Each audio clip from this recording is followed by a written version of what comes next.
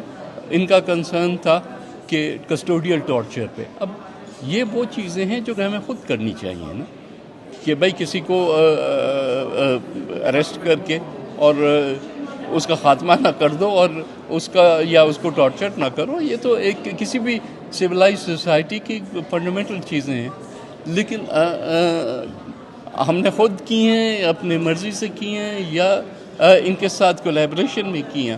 بات ہے کہ ہماری سوسائٹی بہتر ہوگی، نہ صرف اکنامکس سائڈ پہ لیکن سوشل سائڈ پہ بھی. تو یہ ساری چیزیں جو ہیں اس پہ ہمیں اچھا خاصا پروگریس ہے.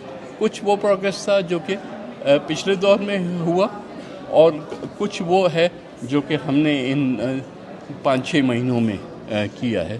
تو کیونکہ ان کی اب رپورٹ جانی ہے، جو ان کی کمیشن آیا تھا پاکستان میں، اس کی مانیٹرنگ مشن، اس کی رپورٹ جانی ہے، اس کے بیسس پہ وہ اپنے فیصلے کریں گے. تو ظاہر ہے کہ بھی a very good story to tell. تو اس لحاظ سے میرا خیال ہے کہ کافی ان کو بھی سینسٹائز اور ان کے نالج میں اضافہ کرنے میں بھی. کچھ لوگ ایسے ہیں جو کہ ڈائریکٹلی واسطہ رکھتے ہیں، تو وہ پہلے سے ہی ان کے پاس یہ انفارمیشن تھی کہ ہم نے یہ چیزیں اچیو کر لی، اور کچھ لوگوں کو ہمیں بتانا پڑا. تو تو ایک تو ایم اے پی سے ہماری ڈسکشن ہوئی، اس میں سے 2 وائس پریزیڈنٹ سے بھی ہوئی، کمیٹی کے چیئرمین سے ہوئی. اس کے علاوہ ان کے کمشنرز جو ہیں یورپین کمیشن کے 4 کمشنر سے ملاقات رہی ہے، 3 سے رہی ہے، 1 سے ابھی ٹریڈ کمشنر سے ہو جائے گی. تو وہ بھی جو الٹیمیٹلی جو ڈیسیشن میکرز ہیں ان کے ساتھ یہ ڈائلاگ رکھنا بہت ضروری ہوتا ہے، اور ہم وہ کر رہے ہیں، اور ہمیں ابھی تک جو فیڈ بیک ملا ہے وہ کافی حد تک مثبت ہے.